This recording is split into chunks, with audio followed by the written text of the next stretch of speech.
일렀으되 너희 주의 아들들이 너희와 함께 있고 또 병거와 말과 견고한 성과 무기가 너희에게 있으니 이 편지가 너희에게 있거든. 너희 주의 아들들 중에서 가장 어질고 정직한 자를 택하여 그의 아버지의 왕좌에 두고 너희 주의 집을 위하여 싸우라 하였더라. 그들이 심히 두려워하여 이르되 두 왕이 그를 당하지 못하였거든 우리가 어찌 당하리? 하고 그 왕궁을 책임지는 자와 그 성읍을 책임지는 자와 장로들과 왕자를 교육하는 자들이 예후에게 말을 전하여 이르되 우리는 당신의 종이라. 당신이 말하는 모든 것을 우리가 행하고 어떤 사람이든지 왕으로 세우지 아니하니 당신이 보기에 좋은 대로 행하라. 한지라. 예후가 다시 그들에게 편지를 붙이니 이르렀으되 만일 너희가 내 편이 되어 내 말을 너희가 들으려고 너희 주의 아들된 사람들의 머리를 가지고 내일 이맘때 이스라엘에 이르러 내게 나오라. 하였더라. 왕자 70명이 그 성읍의 귀족들 곧 그들을 양육하는 자들과 함께 있는 중에 편지가 그들에게 이르며 그들이 왕자 70명을 붙잡아 죽이고 그들의 머리를 광주리에 담아 이스라엘 예후에게로 보냅니다. 사자가 와서 예후에게 전하여 이르되 그럼 우리가 왕자들의 머리를 가지고 왔나이다. 이르되 그 무더기로 쌓아 내일 아침까지 문 어귀에 두라. 하고 이튿날 아침에 그가 나가서서 문 백성에게 이르되 너희는 의롭도다. 나는 내 주를 배반하여 죽였거니와 이 여러 사람을 죽인 자는 누구냐? 그런즉 이제 너희는 알라. 또 여호와께서 아합의 집에 대하여 하신 말씀은 하나도 땅에 떨어지지 아니하리라. 여호와께서 그의 종 엘리야를 통해 하신 말씀을 이제 이루셨도다. 하니라. 예후가 아합의 집에 속한 이스라엘에 나와 있는 자를 다 죽이고 또 그의 귀족들과 신뢰받는 자들과 제사장들을 죽이되 그에게 속한 자를 하나도 생존자를 남기지 아니하였더라. 예후가 일어나서 사마리아로 가더니 도중에 목자가 양털 깎는 집에 이르러 예후가 유다의 왕 아하시아의 형제를 만난 후에 너희는 누구냐? 하니 대답하되 우리는 아시아의 형제라. 이제 왕자들과 그의 아들들에게 무난한 일을 하는 하는지라. 이르되 사로잡아라. 하늘에 곧 사로잡아 목자가 양털 깎는 집 웅덩이 곁에서 죽이니 42명이 하나도 남지 아니하였더라. 예후가 거기에서 떠나다가 자기를 맞이하러 오는 레갑의 아들 여호나답을 만난지라. 그의 안부를 묻고 그에게 이르되 내 마음이 네 마음을 향하여 진실한 것 같이 네 마음도 진실하다. 하니 여호나답이 대답하되 그러하니이다. 이르되 그러면 나와 손을 잡자. 손을 잡으니 예후가 끌어 경거에 올리려 이르되 나와 함께 가서 여호와를 위한 나의 열심을 보라. 하고 이에 자기 경거에 태우고 사마리아에 이르러 거기에 남아있는가 아합에게 속한 자들을 죽여 진멸하였으니 여호와께서 엘리야에게 이르신 말씀과 같이 되었더라. 예후가 문 백성을 모으고 그들에게 이르되 아합은 바알을 조금 섬겼으나 예후는 많이 섬기리라. 그러므로 내가 이제 큰 제사를 바알에게 드리고자 하노니 바알의 모든 선지자와 모든 섬기는 자와 모든 제사장들을 한 사람도 빠뜨리지 말고 불러 내게로 나오게 하라. 모든 오지 아니하는 자는 살려주지 아니하리라. 하니 이는 예후가 바알 섬기는 자를 멸하려 하여 계책을 씁니다. 예후가 바알을 위하는 대회를 거룩히 열람하며 드디어 공포되었더라. 예후가 온 이스라엘에 사람을 두루 보냈더니 바알을 섬기는 모든 사람이 하나도 빠진 자가 없이 다 이르렀고 무리가 바알의 신당에 들어가며 바알의 신당 이쪽부터 저쪽까지 가득하였더라. 예후가 예복 맡은 자에게 이르되 예복을 내다가 바알을 섬기는 모든 자에게 주라. 하매 그들에게로 예복을 가져온지라. 예후가 레갑의 아들 여호나답과 더불어 바알의 신당에 들어가서 바알을 섬기는 자들에게 이르되 너희는 살펴보아.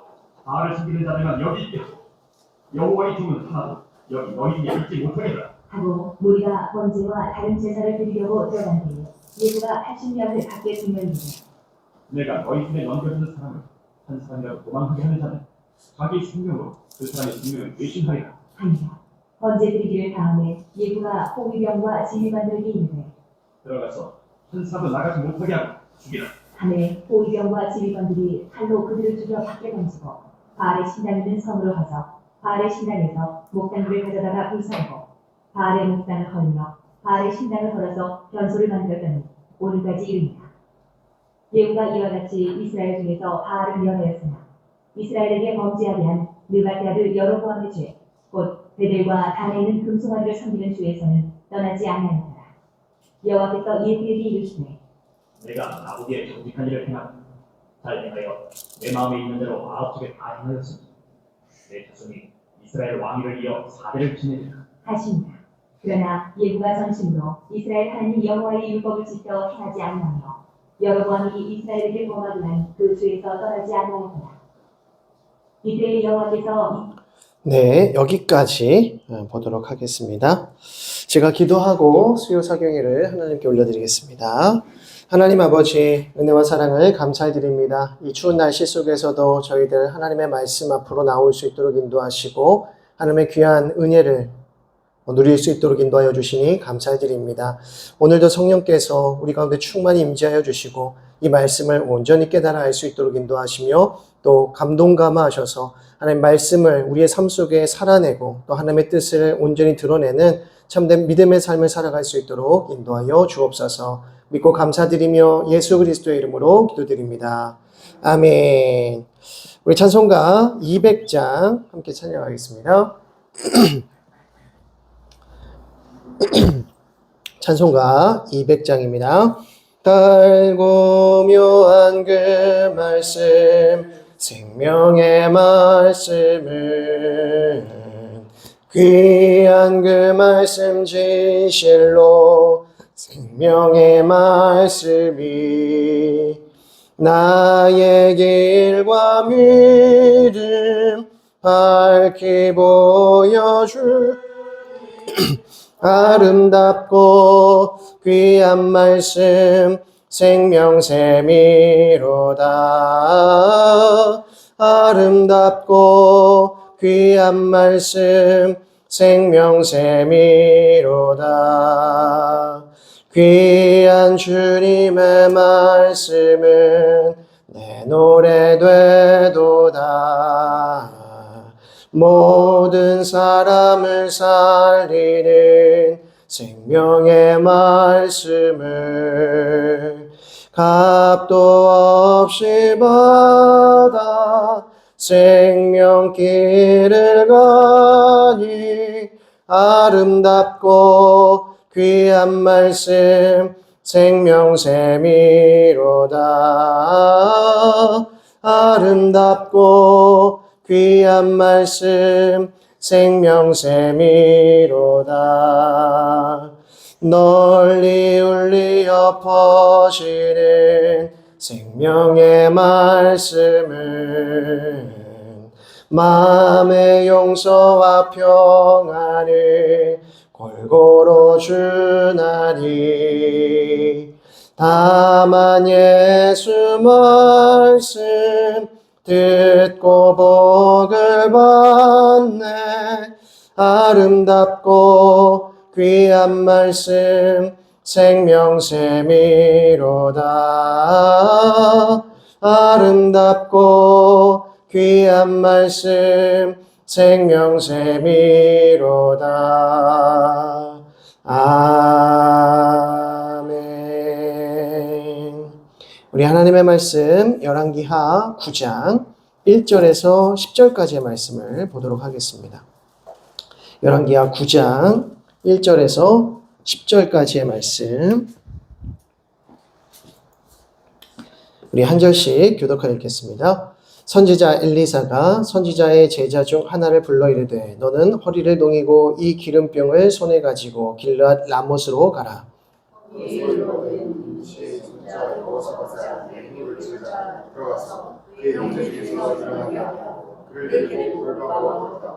기름병을 가지고 그의 머리에 부으며 이르기를 여호와의 말씀이 내가 내게 기름을 부어 이스라엘 왕으로 삼노라 하셨느니라 하고 곧 문을 열고 도망하되 지체하지 말지니라 하니 그가 이르러 보니 군대 장관들이 앉아 있는지라 소년이 이르되 장관이여 내가 당신에게 할 말이 있나이다. 예후가 이르되 우리 모든 사람 중에 누구에게 하려느냐 하니 이르되 장관이여 당신에게니이다 하는지라.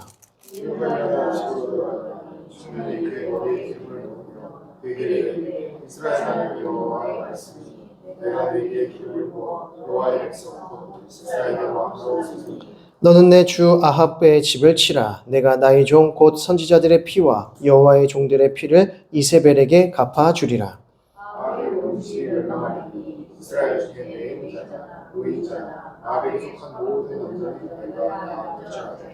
아합의 집을 느밧의 아들 여로보암의 집과 같게 하며 또 아히야의 아들 바하사의 집과 같게 할지라.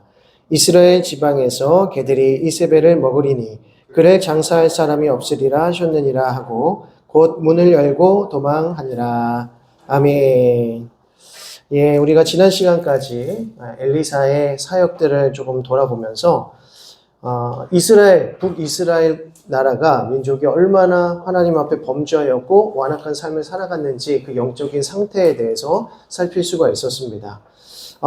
이스라엘 왕 해서 이제 1장부터 3장까지의 내용을 보게 되면 아하시아로부터 이제 시작이 되어지고요. 그때 이제 2장을 보면 엘리사가 엘리야에 이어서 하나님의 사람으로 하나님의 귀한 사역을 이제 승계하는 장면이 등장했습니다. 그리고 이제 3장에 볼 때 여호람이 등장을 하죠. 이제 여호람이 아하시아 이후에 또 이제 북이스라엘의 왕이 되어지는데, 그리고 나서 이제 바로 엘리사의 사역에 대해서 집중적으로 조명하고 있습니다. 그래서 엘리사의 사역이 열왕기하 4장에서부터 8장에 이르기까지 쭉 나타나고 있고요. 그리고 나서 이제 오늘 다뤄볼 부분들인데, 이제 정치 속에서, 이 세계의 정세 속에서 엘리사가 어떠한 사명을 감당했는지에 대해서 이제 돌아볼 수가 있을 것 같습니다. 그래서 잠깐 지난주에 이제 엘리사가 어떤 사역을 했었는지, 또 그 의미가 무엇인지를 잠깐 살펴보고요. 그리고 이어서 이제 정치 속에 나타난 엘리사의 모습을 좀 살펴보도록 하겠습니다. 지난주에 이제 엘리사가 회복의 사역을 중심으로 감당했다라고 하는 것을 보았습니다. 그래서 총 7가지의 이적을 베풀게 되는데, 먼저 선지생도의 그 아내, 이제 선지생도가 죽게 되는데, 이제 그 아내와 두 아들의 이제 생계의 문제에 대해서 큰 이제 어려움을 당하게 되게 되죠. 그때에 이제 엘리사가 이 여인에게 너에게 남은 것이 무엇이냐 그랬더니 기름 한 병 남았습니다라는 겁니다. 그래서 그 기름 한 병 가지고 있는 것을 이제 이웃 사람들에게 많은 그릇들을 빌려오라. 될 수 있는 대로 많이 빌려오라 그래서 다 그릇들을, 빈 그릇을 빌려오는 것이죠. 그리고 나서 그릇에 하나하나 기름을 붓게 됩니다. 그런데 그 많은 그릇들을 다 채우고도 남더라는 것입니다. 자, 이러한 기적을 베풀고 난 다음에 이 기름을 팔아다가 너의 생계에 유용하게 쓰라라고 하는 것이죠. 그리고 두 번째 기적은 자식이 없는 수냄 여인에게 가서 수냄 여인에게 아들을 이제 주게 되는 것이죠. 또 하나님께서 그에게 아들을 주십니다. 그런데 그 아들이 또 죽게 됩니다. 그래서 그 아들이 죽게 되었을 때 다시 엘리사가 마치 엘리야가 사르밧 과부의 아들을 살렸던 것처럼 그대로 이 수뎀 여인의 죽은 아들을 살려내더라는 것이죠. 이것은 엘리야의 사명을 엘리사가 그대로 감당해주고 있다라고 하는 것을 드러내주는 또 반면에 하나님께서 하나님의 백성들을 돌보신다는 것을 다시 한번 우리가 느끼게 되는 것이죠. 그러니까 생명을 주관하시고 생명을 주시는 분, 그리고 그 생명을 주셔서 돌보시는 분이 다 하나님이시다라는 것을 알게 하는 것입니다. 자, 그리고 네 번째로 보면 독이 들어간 국솥을 해독해서 선지 생도들을 먹였다라는 것이죠. 이제 스프를 끓여 먹으려고 하는데 이제 그 근처에 뭐 이렇게 먹을 게 없는 겁니다. 그래서 들에 나갔는데 선지 생도들이 이제 들판에 나갔는데 이제 들포도 같은 것들을 이제 따온 거죠. 이제 그걸로 해서 이제 스프를 먹으려고 하니까 여기에 이제 독이 이제 쓴 독이 이제 생기더라는 것입니다. 그때에 이제 가루를 뿌려서 해독을 하게 되죠. 그래서 그 많은 선지 생도들이 이제 먹을 수 있게 되었습니다. 자, 그리고 다섯 번째로 보리떡 20개로 또 채소로 100명의 선지 생도들을 또 먹이셨다라는 것이죠. 우리가 잘 아는 오병이어의 사건을 또 연상하게 해주는 장면이 등장하고요. 또 여섯 번째 장면은 아람 왕의 군대 장관 나아만을 치유하는데 다메섹에와 또 아람에 있는 큰 강들이 아니라 예루살렘에 있는 이 북이스라엘에 있는 유대 땅에 있는 요단강에 가서 7번 씻으라. 7번 씻으라. 7번이라는 이 의미는 온전히 순종해라는 것이죠. 그래서 하나님께서 약속하신 것을 반드시 이루실 테니 너는 하나님의 뜻대로 순종하라. 나을 때까지 씻으라라는 의미가 된다는 것입니다. 그렇게 해서 요단강에서 7번 씻었더니 나아만 장군이 치유를 얻더라. 그리고 7번째로 선지자 생도가 이제 쇠도끼로 나무를 하려고 하는데 쇠도끼조차 없어서 옆집에 이웃 사람들에게 빌린 것이죠. 근데 그것을 도끼질하다가 물속에 빠뜨립니다. 그래서 그 물속에 빠뜨린 도끼를 다시 떠오르게 하는 장면. 이것이 지난주에 이제 엘리사가 감당했던 사역들을 저희가 돌아본 내용이었는데요. 그런데 이 내용들을 쭉 보니까 이 내용마다 어떤 단어들이 있다고 했죠? 하나님의 사람이라는 표현들이 있더라. 계속해서 하나님의 사람, 엘리사에 대한 내용들이 계속해서 반복되어지는 거죠. 하나님의 사람이었다. 이 하나님의 사람이라고 하는 표현은 누구에게 사용된 표현이었습니까? 엘리야. 그렇죠? 엘리야에게 지칭되었던 이 표현이 이제 누구에게도 지칭되고 있습니까? 엘리사에게도 그대로 계승되어 사용되고 있다라는 것이죠. 자, 그럼 하나님의 사람이라고 하는 이 의미가 무엇인가? 결국은 말씀이라는 것입니다. 말씀을 대언하는 자, 하나님의 뜻을 대언하는 자. 그러니까 엘리야가 상징하는 바는 결국 하나님의 말씀이다. 하나님께서 말씀을 지금 누구에게 보내고 계시는 겁니까? 북이스라엘 국가에 보내는 겁니다. 북이스라엘의 왕들에게 보내시는 겁니다. 계속해서 바알과 아세라를 섬기는 우상 숭배의 땅 가운데 하나님께서 하나님의 사람을 보내시는데 하나님의 사람을 보내신다는 것은 결국에는 말씀을 보내신다는 겁니다. 하나님께서 하나님의 사람들을 통해서 하나님의 말씀을 선포하게 하시고 하나님의 뜻을 선포하시고 때로는 심판하시는데 이 이스라엘 백성들은 어떻습니까? 그 완악한 길에서 돌아서지 않는다는 것이죠. 그래서 결국에는 여로보암의 길이 있고 또 아합의 길이 있었다라고 하는 겁니다. 여로보암의 길은 무엇이죠? 세 가지의 잘못된 죄, 심각한 죄악. 금송아지 우상을 섬기게 한 것과 제사장을 임의대로 세운 것과 그 제사장이 절기를 또 임의대로 해서 그날 제사를 드리는 것. 이 세 가지가 여로보암의 길이라는 겁니다. 근데 이 북이스라엘 왕들 중에 20명이 넘는 이 왕들 중에 여로보암의 길로 행하지 않는 자가 단 한 사람도 나타나지 않습니다. 그래서 북이스라엘은 선한 왕이 없었다는 것이죠. 그래서 단 한 사람도 이 여로보암의 길을 포기하지 않고 계속해서 단과 베델의 금송아지 우상을 섬기게 하고 그리고 하나님께서 선택하시지 않는 자들을 제사장으로 세우고 또 하나님께서 원하시지 않는 절기에 하나님을 예배하겠노라고 제사하겠노라고 제사를 드리더라는 것입니다. 이것이 완악한 이스라엘의 죄악이었다. 그리고 아합의 길은 무엇이죠? 바알과 아세라를 섬기는 죄악입니다. 그래서 우상의 길로 나아갔던 이스라엘 백성들을 하나님께서 이 엘리야와 엘리사를 통해서 말씀하시는 겁니다. 심판하시는 겁니다. 때로는 치유하시고 회복시키시는 겁니다. 그러니까 계속해서 메시지를 주시는 거죠. 북이스라엘의 하나님은 누구시다? 참신은 누구시다? 여호와 하나님이시다. 다른 신 섬기면 어떻게 된다? 반드시 멸망당하고 심판당한다는 것을 가시적으로 보여주시는 거죠. 그러니까 우상 숭배자들을 하나님께서 어떻게 심판하시는지를 지금 계속해서 보여주고 계시는 겁니다. 특별히 하나님의 사람들, 특별히 선지생도, 또 여기도 선지생도, 이것도 선지생도의 부분이죠. 그래서 선지생도를 어떻게 돌보시는가? 엘리야가 그리 시내가에 있을 때 까마귀를 통해서 그를 먹이시고 그 그리 시내가에 시냇물로 그를 먹이셨던 것처럼 또 로뎀나무 아래 지쳐 있을 때 하나님의 천사를 보내셔서 떡과 물로 그를 공급하셨던 것처럼 또 사르밧 과부를 통해서도 하나님의 사람을 먹이셨던 것처럼 하나님께서 엘리사를 통해서 선지생도들을 먹이고 계신다. 하나님의 말씀을 맡은 자들 그리고 말씀의 대언자들을 계속해서 보호하고 계신다는 것을 알 수 있고요. 그 중간중간에 이 중간중간에 요 이야기 또 요 이야기 이건 뭘까요? 수넴 여인은 이제 말 그대로 이제 여인으로서 엘리사를 잘 봉양했던, 잘 섬겼던 여인이죠. 그런데 이 여인에게 하나님께서 은총을 베푸시더라. 아들을 주시더라. 아들을 낳을 수 없는 남편, 또 아들을 낳을 수 없는 환경 속에서 하나님께서 이 여인에게 생명 주시고 또 죽은 아들을 다시 살리셔서 무엇을 말씀하시는 겁니까? 생명은 누구에게 있다? 하나님에게 있다라는 것을 보여주는 것이죠. 자, 그리고 나아만은 누굽니까? 나아만은 이방인이죠. 이방인에게도 하나님께서 치유하시더라.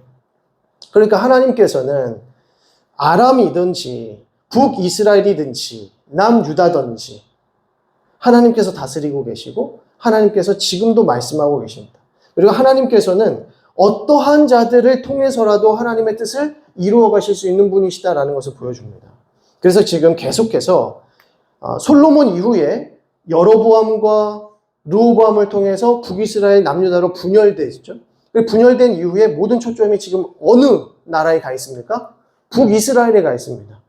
계속해서 북이스라엘에 가는 내용이 열왕기 상하의 거의 절반 이상을 차지하고 있음을 볼 수 있죠. 왜 그럴까요? 하나님께서 완악한 세상 가운데 하나님의 뜻을 거스르는 자들 가운데 어떻게 역사하고 계시는지를 보여주는 것이죠. 그러니까 우리가 이 북이스라엘 가운데 역사하셨던 그 하나님의 역사, 엘리야와 엘리사를 통해서 어떤 일들을 행하셨는지를 우리가 가만히 보게 되면 우리는 이 속에서 어떠한 메시지, 누구의 사역을 발견할 수 있을까요? 예수님의 사역을 발견할 수 있는 겁니다. 그러니까 곳곳에 그런 장치들이 계속 있는 거죠. 보리떡, 그리고 생명을 살리시는 분, 과부의 아들을 살리시는 것, 그리고 치유하시는 것, 이방인을 돌보시는 것, 여인들을 돌보시는 것, 당시에 소외받은 자들에게 찾아가셔서 그들에게 말씀하시는 것, 그리고 더 중요한 내용은 무엇입니까? 하나님께서 하나님의 사람인 엘리야와 엘리사를 북이스라엘의 완악한 땅에 보내시는 것은 곧 말씀을 그 땅에 보내신다는 것입니다. 신약시대의 때가 참에 하나님께서 예수 그리스도를 이 땅에 뭐 하셨어요? 보내셨어요. 예수 그리스도는 누구이십니까? 하나님의 말씀이시죠. 로고스가 되시죠. 말씀이 육신이 되어 우리 가운데 거하셨다는 겁니다. 하나님의 사람인 엘리야와 엘리사가 북이스라엘 땅 가운데 임하여서 하나님의 놀라운 일들과 계획을 이루셨던 것처럼 예수 그리스도께서 이 땅 가운데 오셔서 말씀하시고 말씀이 되셔서 우리 가운데 역사하시더라는 겁니다. 이것이 모두 다 하나님의 구원 역사인 것을 알게 됩니다. 하나님이 누구이시고 하나님은 어떤 일을 행하시며 하나님의 성품은 무엇인가를 우리가 알 수 있는 겁니다. 그래서 이 엘리사의 사역이 그런 의미에서 매우 중요한 의미를 갖게 되는 것이고요. 그래서 선지 생도를 중심으로 또 여인들과 이방인을 치유한 사건을 보여주면서 하나님께서 이스라엘 땅 가운데, 북이스라엘 땅 가운데에서 완악한 왕권을 가진 자들, 그리고 큰 어떤 권위와 재물을 가진 자들에게 역사하시는 것이 아니라 소외받은 자들, 연약한 자들, 하나님의 뜻에 따라 살아가고자 하는 자들, 또 이방인 된 자들까지도 하나님께서 돌보시고 계신다는 것을 보여주고요. 또 두 번째로 엘리사가 분명히 엘리야의 사명을 계승한 자임을 보여주는 것이죠. 증명하고 있는 것입니다. 그래서 어떻게 보면 엘리야가 행한 것보다 엘리사가 행한 사역들이 더 많다는 것을 알 수가 있죠. 그리고 세 번째로 지금 방금 말씀드렸던 것처럼 엘리야와 엘리사의 사역은 누구의 사역을 예표한다? 예수 그리스도의 사역을 예표하고 있다. 라는 것을 분명하게 알 수 있습니다. 결국 예수 그리스도께서 이 땅 가운데 오신 이유가 무엇입니까? 말씀으로 이 땅 가운데 오신 이유가 무엇입니까? 이 세상을 하나님의 나라로 세우시기 위해서. 죽어가는 자들을, 죄인들을 부르셔서 하나님의 백성으로 삼으시기 위해서 이 땅 가운데 오셨다는 거죠. 하나님께서 엘리야와 엘리사를 북이스라엘 땅 가운데 보내신 이유가 무엇입니까? 그 나라를 하나님의 나라로 삼으시기 위함이고 그 백성들을, 그 완악한 죄인들을, 우상 숭배자들을 하나님을 섬기는 예배자들로 부르고 싶으셨다는 겁니다.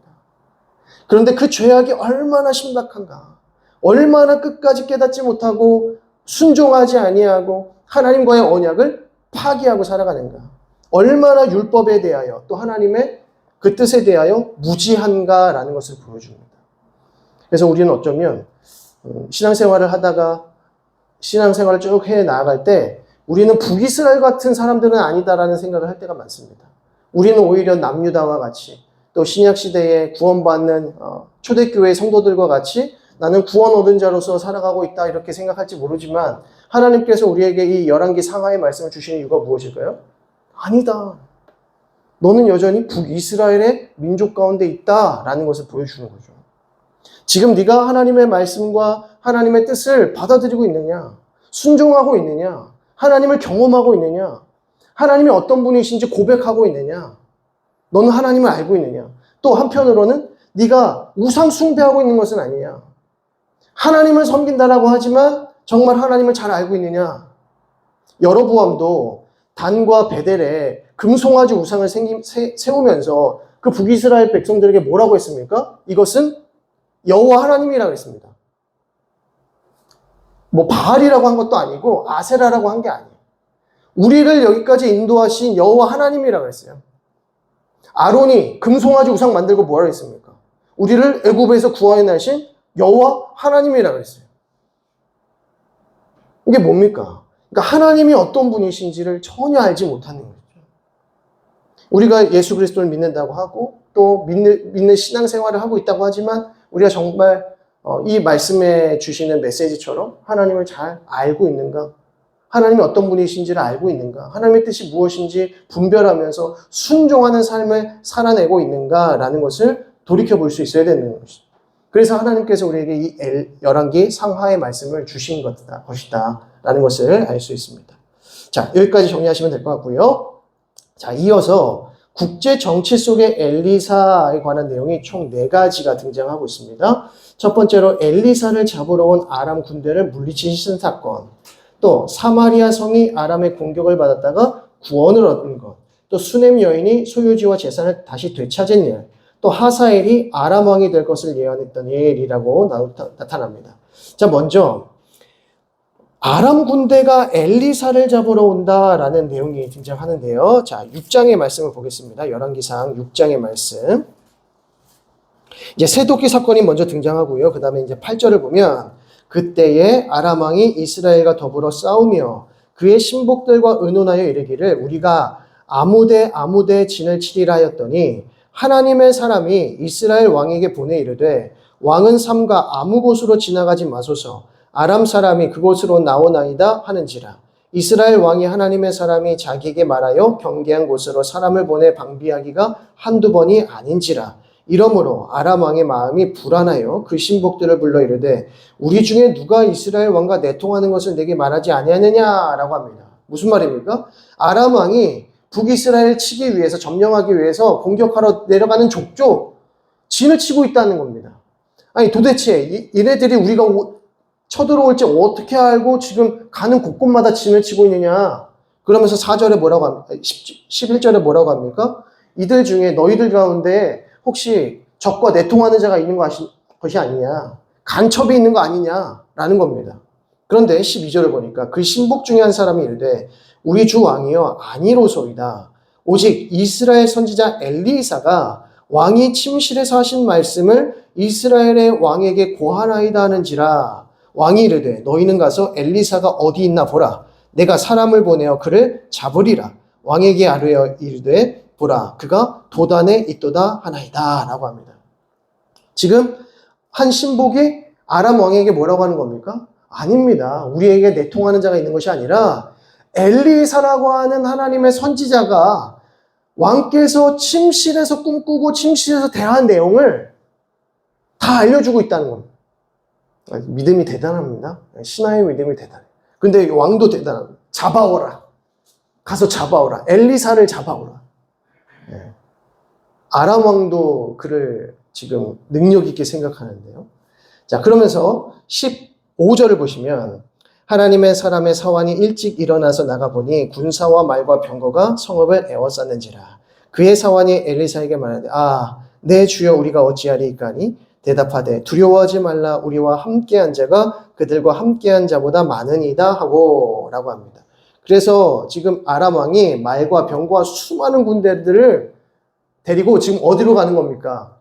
엘리사 잡으러 가는 겁니다. 엘리사가 있는 도단 성읍으로 가는 겁니다. 그래서 그 도단 성읍을 에워싸고 있는 것이죠. 근데 한 사환이 종이 가서 보니까 수많은 군병들이 찾아오니까 지금 엘리사에게 말하는 겁니다. 큰일 났습니다. 지금 다 우리를 잡으러 왔습니다. 두려워하는 것이죠. 근데 그때에 엘리사가 뭐라고 말합니까? 두려워할 것 없다. 우리와 함께하는 자가 저들보다 더 많다 이렇게 말합니다. 자, 그러면서 17절에 기도하여 이르되 여호와여 원하건대 그의 눈을 열어서 사환의 눈을 열어서 보게 하옵소서 하니 여호와께서 그 청년의 눈을 여심해 그가 보니 불말과 불병거가 산에 가득하여 엘리사를 불렀더라라고 합니다. 아람 왕이 데리고 온 수많은 병거와 마병과 말들과 그 군사들보다 지금 엘리사를 애워싸며 보호하고 호위하고 있는 불말과 불병거들이 가득하다라는 것을 보여줍니다. 이게 지금 어떤 장면하고 똑같습니까? 또 엘리야가 마지막에 하늘로 승천하는 장면, 그때 불말과 불병거가 지금 그 엘리야를 호위하지 않았었습니까? 똑같이 엘리사를 하나님께서 엘리야를 보호하셨던 것처럼 보호하고 계신다는 겁니다. 자, 18절에 아람 사람이 엘리사에게 내려오매 엘리사가 여호와께 기도하여 이르되 원하건대 저 무리의 눈을 어둡게 하소서 하매 엘리사의 말대로 그들의 눈이 어둡게 한지라. 엘리사가 그들에게 이르되 이는 그 길이 아니요 이는 그 성읍도 아니니 나를 따라오라. 내가 너희를 인도하여 너희가 찾는 사람에게로 나아가리라 하고 그들을 인도하여 사마리아에 이르니라. 사마리아에 들어갈 때 엘리사가 이르되 여호와여 이 무리의 눈을 열어보게 하소서 하니 여호와께서 그들의 눈을 여시매 그들이 보니 자기들이 사마리아 가운데 있는지라. 이스라엘 왕이 그들을 보고 엘리사에게 이르되 내 아버지여 내가 치리까 하니 대답하되 치지 마소서. 칼과 활로 사로잡은 자인들 어찌 치리이까. 떡과 물을 그들 앞에 두어 먹게 하시고 그들의 주인에게 돌려보내소서. 그 군대들, 지금 엘리사를 잡으러 온 군대들의 눈을 멀게 하셔서 그들을 사마리아로, 그러니까 왕이 있는 곳으로 인도했다는 겁니다. 그랬더니 이 이스라엘 왕이 저들을 죽일까요? 라고 엘리사에게 묻더라는 것이죠. 근데 엘리사가 뭐라고 합니까? 죽이지 말고 오히려 잘 먹여서 돌려보내라 라고 합니다. 그랬더니 후에 아람 군사의 부대가 다시는 이스라엘 땅에 들어오지 못했다라고 합니다. 자, 여기까지가 이제 아람 군대를 물리친 사건이라는 것이죠. 자, 이 사건을 보니까 어떤 내용을 우리가 알 수 있습니까? 하나님께서 엘리사를 보호하시기 위하여 불병거와 불말들을 수많은 것들을 보내셔서 그를 호위하시더라. 이게 무슨 말입니까? 하나님의 말씀을 하나님의 나라에 전달하기 위한 하나님의 사람을 하나님께서 끝까지 보호하신다. 말씀을 붙잡은 자들, 말씀을 대언하는 자들, 말씀으로 살아가는 자들, 말씀이 있는 자들은 하나님께서 보호하신다는 겁니다. 그러니까 이 말씀을 가진 사람들이 얼마나 귀한지 모릅니다. 우리도 어쩌면 지금 방금 제가 말씀드린 대로 지금의 이 세상이 북이스라엘 민족과 많이 다를까요? 물론 생활 수준이나 어떤 지적인 능력이나 여러 가지 부분들을 보게 되면 북이스라엘 백성들과 많이 다르겠죠. 훨씬 잘 살고, 더 똑똑하고, 더 지혜롭고, 더 과학적이고 여러 가지 생각이 있을 수 있겠지만 하나님의 말씀에 귀 기울이지 않는 것은 똑같다. 그렇다면 하나님께서 이 땅 가운데에서 하나님의 말씀을 갖고 사는 자들, 하나님의 말씀을 끌어안고 사는 자들, 하나님의 말씀대로 살아가고 하는 자들을 하나님께서 어떻게 대우하시겠는가? 하나님께서 그들을 어떻게 보호하시겠는가? 하나님의 말씀을 맡은 자들은 반드시 어떤 일들이 일어납니까? 대적들이 일어납니다. 세상 사람들이 미워합니다. 그래서 엘리야와 엘리사가 얼마나 많은 고난을 당했는지 모릅니다. 그런데 끝까지 하나님께서 그들을 지키고 보호하시더라는 겁니다. 그러니까 저와 여러분들이 하나님의 말씀을 끌어안고 그 말씀대로 살아갈 때에 많은 대적들과 또 조롱의 소리들이나 고난들이 따라올 것입니다. 왜? 나는 하나님의 말씀대로 살고자 하는데 세상 사람들의 메시지는 그게 아니잖아요. 하나님이 아니라 네 마음대로 네 뜻대로 살아라. 네가 원하는 우상 숭배하면서 살아라. 네가 원하는 신을 섬기며 살아라. 그게 행복한 것이지 어떻게 너의 행복을 다 무시하고 하나님이라고 하는 분의 말씀을 따라서 순종하면서 살아가는 것이 어떻게 행복을 추구하는 삶이겠느냐 라고 하는 것이 이 세상의 메시지 아니겠습니까? 네가 원하는 삶 살아. 이게 아담을 꼬셨던 뱀의 유혹이었습니다. 하나님 뜻대로 살지 말고 네 뜻대로 살아. 네가 삶의 주인이야. 이 메시지는 아담의 때로부터 그리고 이 엘리사의 시대로부터 지금에 이르기까지 조금도 바뀌지 않았다는 겁니다. 그러니까 우리 마음속에 하나님의 말씀을 안고 살아가는 것이 때로는 고난스럽고 고통스럽지만 하나님께서 그 말씀을 가진 자들을 어떻게 보호하시는가, 어떻게 지키시는가라는 것을 우리가 깨달을 수 있어야 된다는 것이죠. 자, 2번 보시면 이제 사마리아 성을 구원하는 장면입니다. 그래서 24절부터 그 내용이 이제 일어나죠. 이후에 아람 왕 베나닷이 그의 온 군대를 모아 올라와서 사마리아를 애워쌌다라는 겁니다. 그랬더니 이 사마리아 군대가 너무나도 취약해서 대적을 못하는 겁니다. 아람 군대가 너무나도 막강하니까 포위를 당한 이후에 어쩔 줄 몰라하는 거예요. 그러니까 이 사마리아 성읍이 점점점 피폐해지기 시작합니다. 혹시 남한산성 영화 보신 분? 그 이병헌하고 누구죠? 그 남한산성이라는 영화 옛날에 이제 그 병자호란인가요? 뭐 그때 이렇게 와가지고 남한산성에 이제 왕이 가가지고 이제 완전히 포위당해서 그 남한산성 안에 사는 그 사람들이 얼마나 피폐해지는지. 그래서 말 한 마리에게 막 먹을 것 주고 막 말 살리려고 하다가 백성들 수많은 사람들이 죽어나가지 않습니까? 똑같다고 봅니다. 딱 포기해가지고 죽을 때까지, 항복해 올 때까지 기다리는 겁니다. 그래서 아람 군대는 계속해서 음식 조달받으면서 거기서 진치면서 먹고 즐기고 있고, 이제 사마리아 성 안에서 가득 갇혀있는 이스라엘 백성들은 점점 죽어가는 것이죠. 그래서 여기서 보면 25절에 아람 사람이 사마리아를 애워쌌으므로 성중이 크게 줄여서 나귀 머리 하나에 은 80세겔이요 비둘기 똥 4분의 1값에 은 5세겔이라 이렇게 얘기합니다. 비둘기 똥 4분의 1값에 은 5세겔. 이게 무슨 말일까요? 비둘기 똥을 은 5개를 주고 사야 됩니다. 무슨 비둘기 똥을 돈을 주고 사냐? 이거 왜 그렇습니까? 비둘기 똥에 뭐가 있어요? 곡식이 있는 거예요. 왜냐면 얘네들은 날아다니니까 밖에서 지가 먹고 싶은 곡식 먹고 와가지고 똥을 싸면 거기에 곡식이 있는 거예요. 그거를 은 5세겔을 주고 사야 되는 겁니다. 이게 얼마나 비참한 상황 속에 있는가라고 하는 것이죠. 자, 그러면서 28절에 또 이르되 무슨 일이냐 하니 여인이 대답하되 이 여인이 내게 이르기를 내 아들을 내놓아라. 우리가 오늘 먹고 내일은 내 아들을 먹자 하며. 더 비참한 일들이 일어납니다. 그 주위에 이제 사람 너무 배고프니까 이제 누굴 잡아먹자는 거예요. 네 아들 잡아먹자. 그리고 다음에는 네 아들 잡아먹자. 그래서 다른 이 집 아들 잡아먹었어요. 자, 그 다음에는 누구 잡아먹어야 돼? 얘네 잡아먹었는데 자기 아들을 안 내놓는 거예요. 지금 이런 얘기를 하는 겁니다. 그래서 30절에 왕이 그 여인의 말을 듣고 자기 옷을 찢으니라. 그가 성 위로 지나갈 때에 백성이 본즉 그의 속살에 굵은 배를 입었더라. 그러니까 기가 막힌 노릇이죠. 사마리아 땅이 이렇게 피폐해져 가고 있다는 것입니다. 자, 그런데 7장 1절의 말씀을 보시면 엘리사가 이르되 여호와의 말씀을 들을지어다. 여호와께서 이르시되 내일 이맘때에 사마리아 성문에서 고운 밀가루 한 스아를 한 세겔로 매매하고 보리 2스아를 한 세겔로 매매하리라 하셨느니라. 비둘기 똥 4분의 1값을 5세겔로 샀는데 지금 밀가루 한 스아, 이제 뭐 이게 어느 정도의 부피가 되겠죠? 한 스아. 그리고 보리 2스아를 한 세겔로 살 수 있게 하시겠다라는 겁니다. 자, 2절. 그때에 왕이 그의 손에 의지하는 자 곧 한 장관이 하나님의 사람에게 대답하여 이르되 여호와께서 하늘에 창을 내신들 어찌 이런 일이 있으리야 하더라. 엘리사가 이르되 내가 내 눈으로 보리라. 그러나 그것을 먹지는 못하리라 하니라. 그러면서 성문 어귀에 나병한 자 4사람이 있더니 그 친구에 서로 말하되 우리가 어찌하여 여기 앉아서 죽기를 기다리랴 하면서 이제 아람 군대가 있는 그 적진으로 갑니다.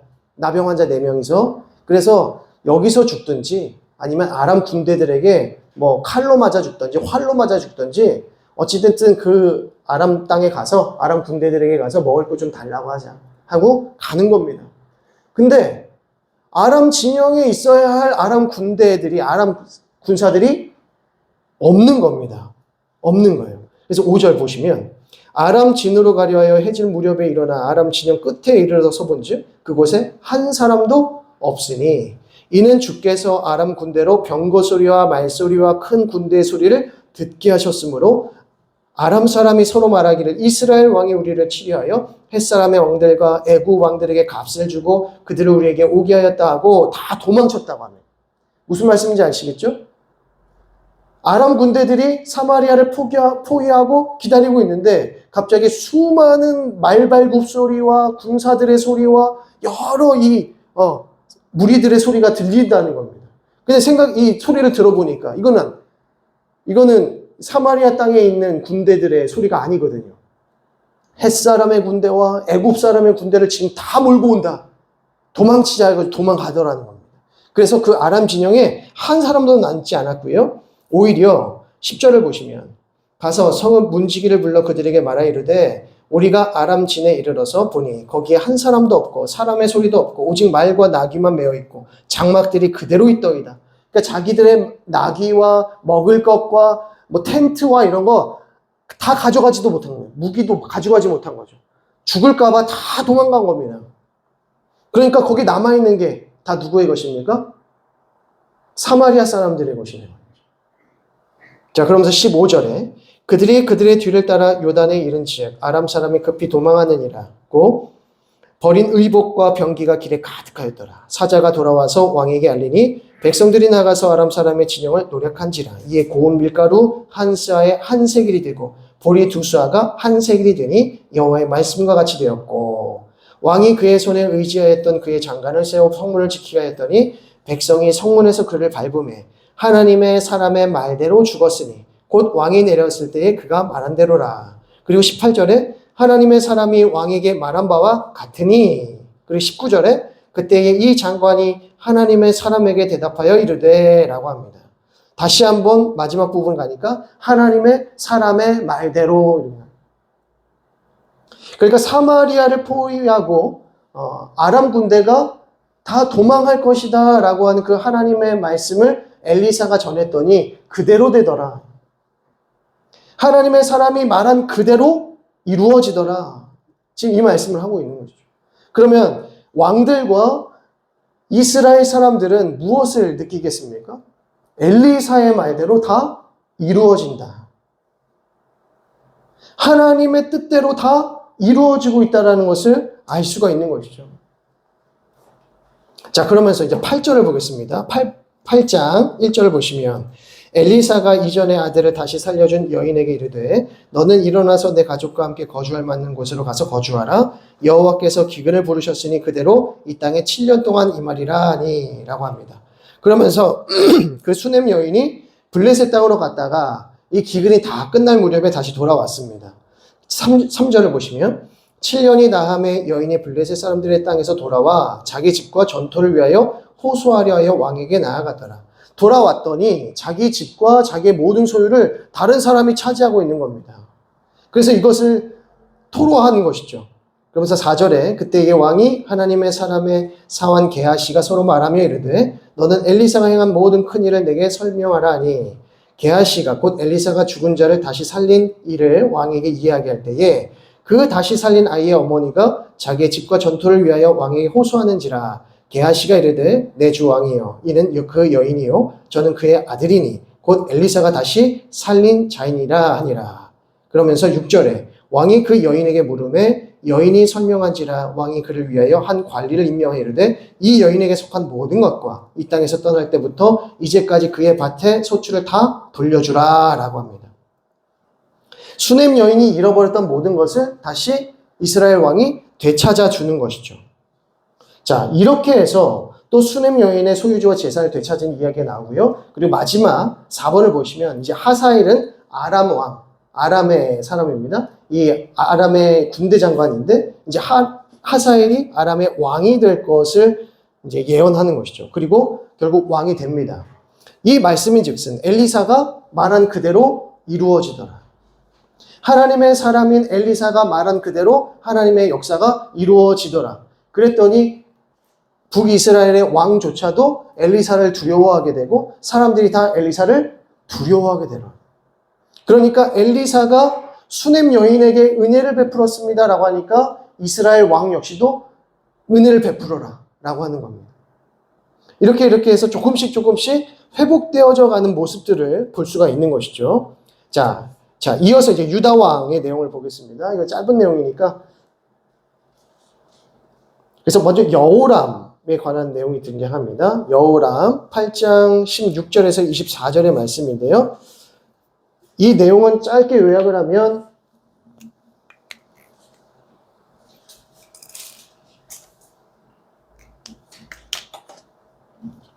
여호람은 32세에 왕이 되고 8년 통치합니다. 8년 통치는 그렇게 긴 기간이 아닙니다. 여호람은 아합의 딸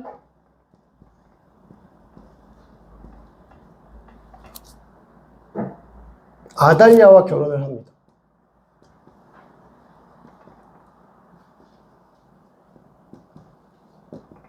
그래서 아합의 길로 행하게 됩니다. 자, 보이시죠? 아합의 딸 아달랴와 결혼을 하면서 아합의 죄 가운데 살아갑니다. 그런데 하나님께서 다윗과 맺으신 그 언약으로 인해서 그의 왕조를 끊으시지는 않으시죠. 자, 그리고 에돔이 배신했더라, 림나도 여호람을 배신했더라, 이런 얘기가 나옵니다. 그러니까 여호람은 악한 왕인 것이죠. 아합의 길로 행했던 자라고 보시면 되고요. 그 다음에 아하시야 왕. 아하시야는 20세의 왕이 되고 1년 통치합니다. 1년 통치는 굉장히 큰 문제, 뭔가 이 사건이 있습니다. 그죠? 문제가 있으니까 이렇게 된 겁니다. 그리고 20세의 왕이 된 것도 사실은 좀 꺼림칙합니다. 그래서 여호람은 32세의 왕이 되고 8년 통치했으니까 몇 세에 죽은 겁니까? 40세에 죽은 겁니다. 당시에 40세 나이에 죽은 것은 일찍 죽은 거죠. 그러니까 이게 문제가 있는 겁니다. 어떻게 죽임을 당했다든가 어떤 질병에 걸려서 죽임을 당했다든가 이런 내용이라는 겁니다. 근데 아하시야는 더 웃긴 거죠. 20세의 왕이 되어서 1년 통치했다는 것은 무엇을 말하는 겁니까? 뭐 탄핵당했다는 겁니까? 그게 아니라 21세에 죽었다는 말입니다. 그러니까 죽을 때까지 통치하는 겁니다. 이 이스라엘 왕조와 남유다 왕조는 죽을 때까지 통치하는 거예요. 그러니까 몇 년 통치했다라는 것은 그 통치 기간 동안 살았다 이런 뜻입니다. 그래서 계산을 해보니까 21세에 죽었다는 것을 알 수 있죠. 그래서 아하시야 역시도 아합의 길로 행했다. 왜? 그의 어머니가 누굽니까? 아달랴, 아합의 딸 아달랴이기 때문인 거죠. 그래서 아합의 집을 포기하지 않고 계속 갔다. 자, 그리고 북이스라엘 요람과 함께 하사엘과 전쟁을 치릅니다. 북이스라엘의 요람. 자, 그 2페이지 맨 마지막에 표 50번을 보시면 오므리 왕조 시대의 남북 왕들 이렇게 나와 있습니다. 표 보이시죠? 그래서 남유다의 왕은 여호사밧, 여호람, 아하시야 이렇게 돼 있고요. 북왕국에는 오므리와 아합, 그 다음에 아하시야, 여호람. 이 여호람에 가로치고 요람 이렇게 쓰시면 됩니다. 여호람을 짧게 요람이라고 이렇게 부릅니다. 그런데 이제 남유다의 지금 여호람 왕은 아합의 딸 아달랴와 정략 결혼을 맺고 아합의 길로 행하고, 그리고 아하시야 역시도 아합의 길로 어머니 아달랴를 따라서 이제 바알을 섬기고 아세라를 섬겼다는 것을 알 수 있습니다.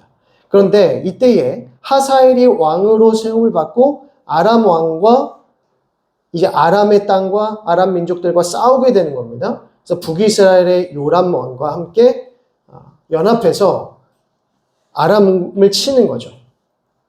자, 이때에 요람이 부상을 당한다 이렇게 나옵니다. 자, 그 내용은 그 다음 페이지에서 보겠습니다. 자, 넘기셔서 개혁에 관한 내용인데요. 이 개혁에 관한 내용은 이제 예후가 중심이 되어서 이제 스토리가 전개되어집니다. 이제 엘리사의 분량은 쑥 줄어들고 요람의 예후의 내용이 분량이 많아집니다. 그래서 예후가 북이스라엘 왕이 되면서 개혁의 시대가 도래했다는 것을 알 수 있습니다.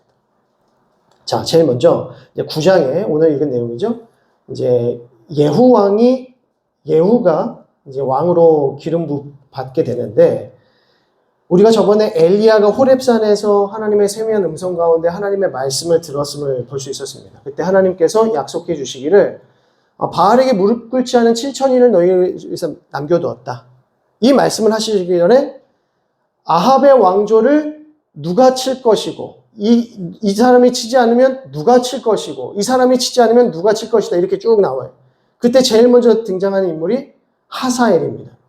아람 왕 하사엘이 아합을 치지 않으면 누가 친다? 예후가 칠 것이고 예후가 치지 않으면 누가 칠 것이다? 결국 엘리사가 칠 것이다. 이렇게 말씀하세요. 그러면서 바알에게 무릎 꿇지 않은 7천인이 있다. 이렇게 약속을 하시는 거죠. 그래서 이 엘리야에게 말씀하셨던 그 하사엘, 예후, 엘리사가 지금 다 등장을 하고 있는 겁니다. 그래서 엘리사가 이제 제자 한 사람을 길랏 라못으로 보냈는데 이 길랏 라못이 뭐냐면 아람과 전쟁을 하고 있는 상황입니다. 그래서 여기는 요단 동편 땅, 루벤, 갓, 므낫세 반지파에게 주셨던 그 땅입니다. 여기가 이제 아람하고 국경지대였던 것이죠. 그래서 길랏 라못이라고 하는 것은 굉장한 그 군사적 요충지였습니다. 그래서 거기서 다 집결해서 아람과 대치하고 싸우고 있었던 중이라는 거죠. 그러니까 예후는 어떤 사람이었는가? 군대 장관입니다. 군대 장관. 예후는 군대 장관으로서 아람과 싸우고 있었는데 그때 엘리사가 제자 한 사람을 길랏 라못으로 보내면서 예후에게 기름 부으라 이렇게 말합니다. 자, 그 내용이 이제 9장에서부터 쭉 나타나는 것이죠. 자, 그런데 중요한 내용이 무엇이냐면 7절입니다. 열왕기하 9장 7절부터 보시면 너는 내 주 아합의 집을 치라. 내가 나의 종 곧 선지자들의 피와 여호와의 종들의 피를 이세벨에게 갚아주리라. 아합의 온 집이 멸망하리니 이스라엘 중에 매인자나 노인자나 아합에게 속한 모든 남자는 내가 다 멸절하되 아합의 집을 느밧의 아들 여로보암의 집과 같게 하며 또 아히야의 아들 바하사의 집과 같게 할지라. 이스라엘 지방에서 개들이 이세벨을 먹으리니 그를 장사할 사람이 없으리라 하셨느니라 하고 곧 문을 열고 도망하니라 라고 합니다. 그러니까 엘리사가 보낸 이 한 제자, 선지자가 예후에게 가서 예후에게 기름을 붓고 네가 왕이 될 것이다 라고 말하면서 네가 왕으로서 해야 할 일이 무엇인지를 7절부터 쭉 이야기하는 겁니다. 그것은 아합의 집을 치고 아합의 집의 모든 사람을 진멸하게 될 것이다. 그러면서 이제 아합은 어떻게 죽고 또 그의 후손들은 어떻게 죽고 이세벨은 어떻게 죽을 것이다. 이제 비참한 최후에 대해서 얘기를 해주는 것이죠. 그리고 나서 10절 마지막 부분에 이 말을 하고 문을 열고 도망했다 이렇게 말합니다. 엘리사의 제자가 이 얘기 딱 하고 어떻게 합니까? 훅 도망치는 겁니다. 왜 도망쳤을까요? 엘리사가 도망치라 그랬어요. 이 얘기 딱 전하고 난 다음에 너는 재빠르게 뒤도 돌아보지 말고 도망가라 라고 합니다. 왜 그랬을까요?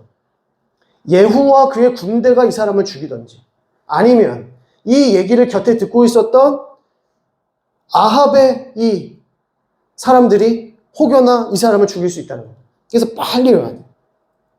자, 이 이야기를 듣고 예후가 그 주변에 있었던 관리들, 이제 지도층 사람들과 얘기를 나누면서 숨기려고 했습니다. 그랬더니 숨기지 말고 다 얘기하라. 그랬더니 저 사람이 와서 나에게 기름을 붓고 갔다. 이렇게 나에게 해야 할 일들을 알려주고 갔다. 이렇게 얘기하죠.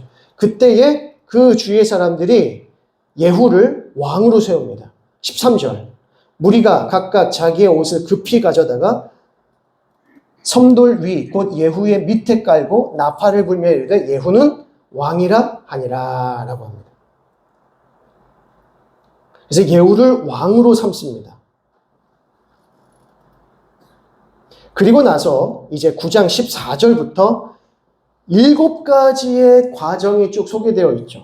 어떻게 예후가 아합의 집을 숙청했고 또 어떠한 개혁을 이루어갔는지에 대해서 7가지 단계로 나타나는데요. 가장 먼저 이스라엘 왕이었던 요람을 죽였다라고 하는데 14절의 내용을 잠깐 보시면 이에 님시의 손자 여호사밧의 아들 예후가 요람을 배반하였으니 곧 요람이 온 이스라엘과 더불어 아람의 왕 하사엘과 맞서서 길랏 라못을 지키다가 아람의 왕 하사엘과 더불어 싸울 때에 아람 사람에게 부상한 것을 치료하여 하여 이스라엘로 돌아왔던 때라. 예후가 이르되 너희 뜻에 합당하거든 한 사람이라도 이 성에서 도망하여 이스라엘에 알리러 가지 못하게 하라 하니라. 예후가 병거를 타고 이스라엘로 가니 요람 왕이 거기에 누워 있었습니다.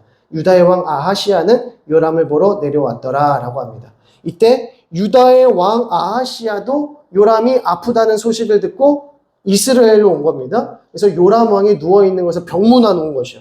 그러니까 이 지금 이스라엘 땅에, 그러니까 사마리아 밑에 이스라엘이라는 지역이 있습니다.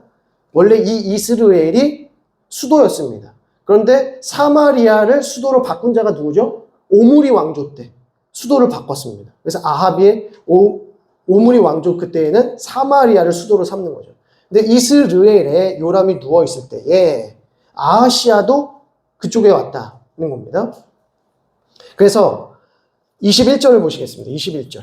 요람이 이르되 메오라 하매 그의 병거를 메운지라. 이스라엘 왕 요람과 유다 왕 아하시아가 각각 그의 병거를 타고 가서 예후를 맞을세. 이스라엘 사람 나봇의 토지에서 만남에 요람이 예후를 보고 이르되 예후야 평안하냐 하니 대답하되 내 어머니 이세벨의 음행과 술수가 이렇게 많으니 어찌 평안이 있으랴 하더라.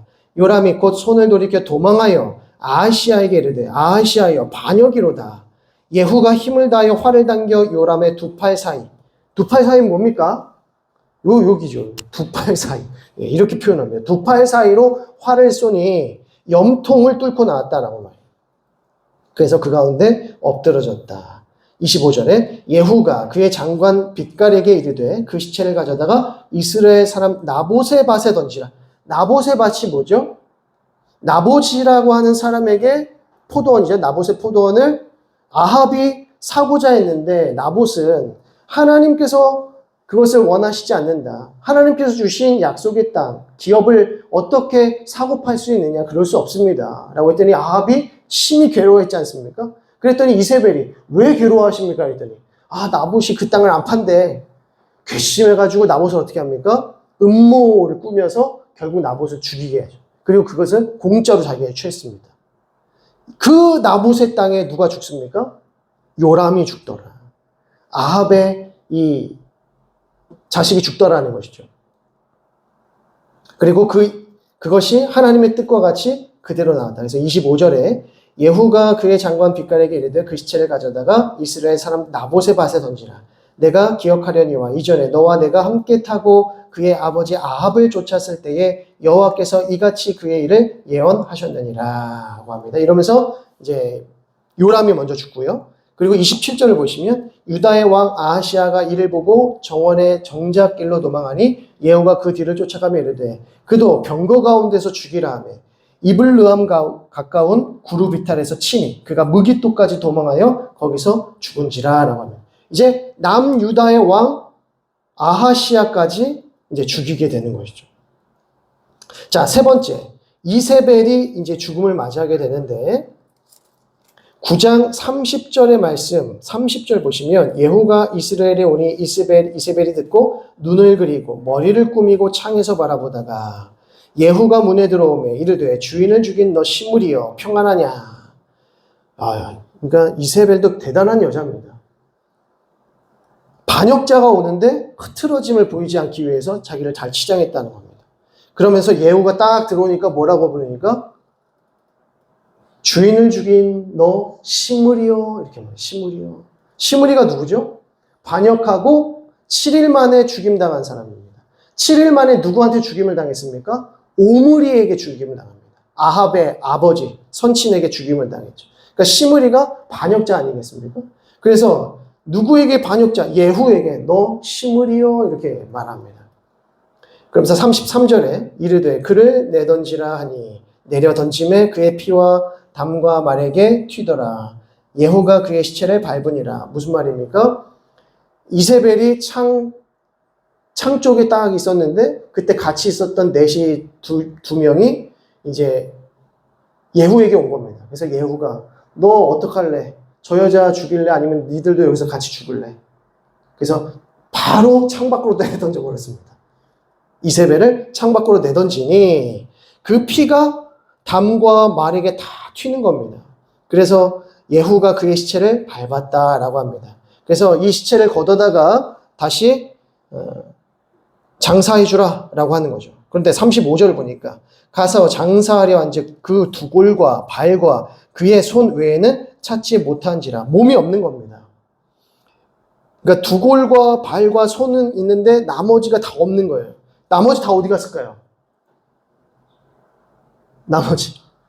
그거 개가 먹은 겁니다. 개가. 예. 하나님의 그 심판의 예언대로 36절 돌아와서 전하니 예후가 이르되 이는 여호와께서 그종 디셉 사람 엘리야를 통하여 말씀하신 바라 이르시기를 이스라엘의 토지에서 개들이 이세벨의 살을 먹을지라 라고 합니다. 무서운 말씀인 것이죠.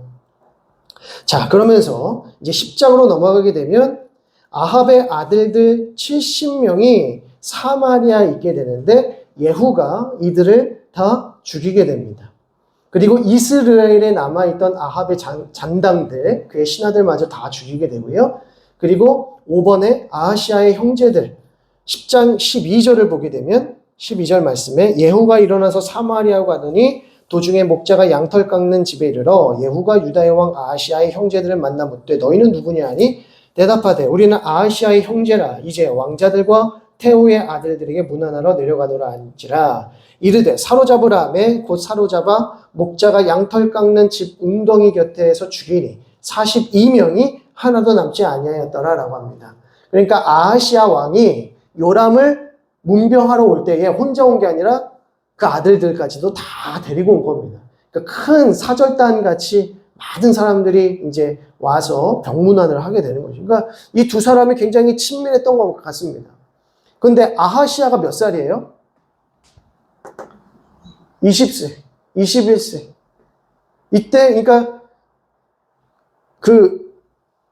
이 요람 왕이 자기에게는 아버지 같은 분인 거죠. 아버지 같은 분이니까 잘 보이고 싶었던 겁니다. 그래서 다 대동해가지고 그에게 가는 것이죠. 자, 그래서 이때 42명이 하나도 남지 않고 다 죽게 되더라. 자, 15절 말씀을 보게 되면 이제 사마리아에 남아있는 아합의 잔당들까지 다 죽이게 됩니다. 이때 레갑의 아들 여호나답이라고 하는 사람과 같이 손잡고 아합의 잔당들을 다 죽이게 되고요. 그리고 18절의 말씀을 보시면 이제 마지막 피날레입니다. 마지막 이 모든 아합의 집을 소탕하는 이 숙청의 마지막 피날레는 바알을 섬기는 우상 숭배자들을 다 숙청하는 겁니다. 그래서 예후가 뭇 백성을 모으고 그들에게 이르되 아합은 바알을 조금 섬겼으나 예후는 나는 많이 섬길 것이다. 그러면서 내가 이제 큰 제사를 바알에게 드리고자 하니 바알의 모든 선지자와 모든 섬기는 자와 모든 제사장들을 한 사람도 빠뜨리지 말고 불러 내게로 나오라 하라. 모든 오지 아니하는 자는 살려두지 않겠다. 이는 예후가 바알을 섬기는 자를 멸하려 하여 계책을 씁니다. 자, 모든 바알의 선지자들, 우상 숭배자들, 그리고 이 모든 일의 제사장들 다 모여라. 제사 드리겠다. 한 사람도 빠짐없이 나와라. 만약에 빠지게 되면 죽이리라. 이렇게 하는 거죠. 그때에 이제 23절 예후가 레갑의 아들 여호나답과 더불어 바알의 신당에 들어가서 바알을 섬기는 자들에게 이르되 너희는 살펴보아 바알을 섬기는 자들만 여기 있게 하고 여호와의 종은 하나도 너희 중에 있지 못하게 하라. 그러니까 바알을 이제 섬기는 그 신당 안에서 큰 신당이겠죠. 이제 성전처럼 컸을 겁니다. 그 신당 안에 바알의 제사장들, 선지자들, 그 바알 우상 숭배들이 다 있었는데 이곳에서 여호와를 섬기는 자는 다 밖으로 나가라. 그리고 이곳에는 바알을 섬기는 자들만 있어라 라고 하는 거죠. 그리고 25절에 번제 드리기를 다음에 예후가 호위병과 지휘관들에게 이르되 들어가서 한 사람도 나가지 못하게 하고 죽이라. 호위병과 지휘관들이 칼로 그들을 죽여 밖으로 던지고 바알의 신당이 있는 성으로 가서 바알의 신당에서 목상들을 가져다가 불사르고 바알의 목상을 헐며 바알의 신당을 헐어서 변소를 만들었더니 오늘까지 화장실 만들었다는 겁니다. 29절 이스라엘에게 번제하게 한 느밧의 아들 여로보암의 죄 곧 베델과 단에 있는 금송아지를 섬기는 죄에서는 떠나지 아니하였다라고 합니다. 그러니까 예후가 아합의 모든 자들을 다 죽인 겁니다. 그리고 아합과 관련돼서 아합과 친교를 맺었던 아하시아까지도 다 숙청했습니다.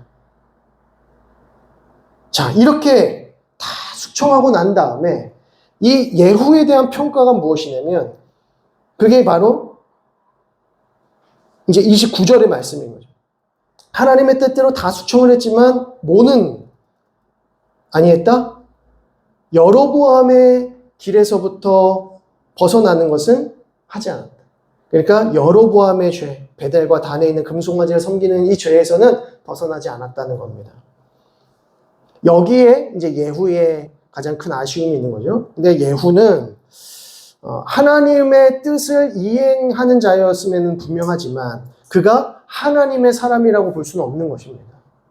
하나님의 칼이 되어서 하나님의 심판의 도구로 쓰임받았지만 그가 하나님을 섬기는 자였느냐? 그것은 아니라는 거죠. 그러니까 예후는 선한 왕은 될 수 없었다는 것입니다. 여전히 여로보암의 길로 행하고 있었기 때문에 그렇다는 것이죠.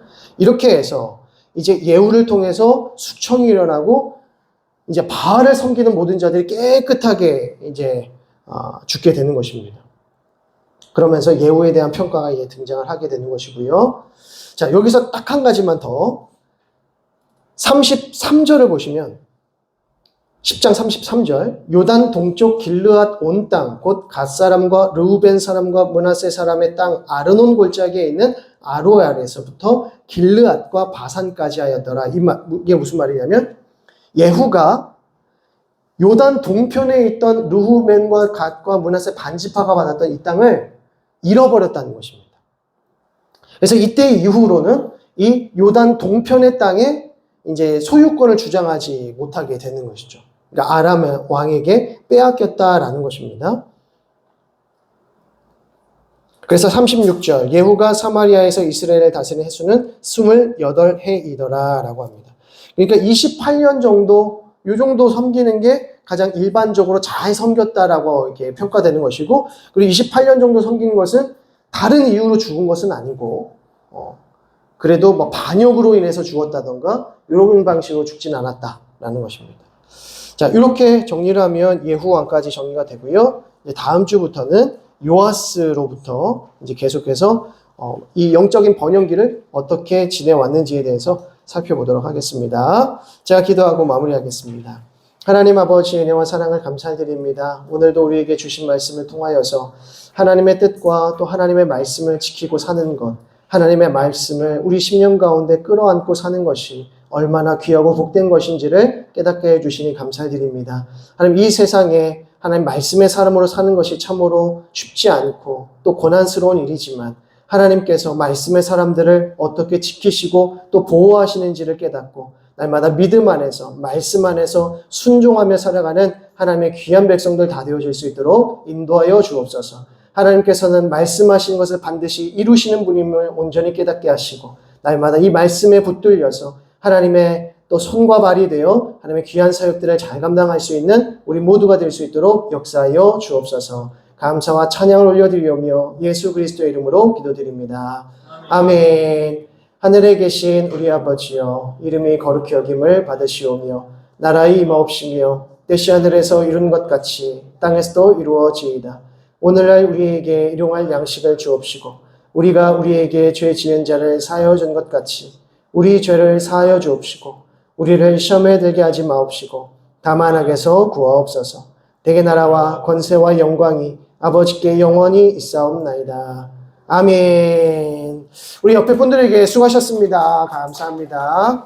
또 한 주 동안 건강하십시오.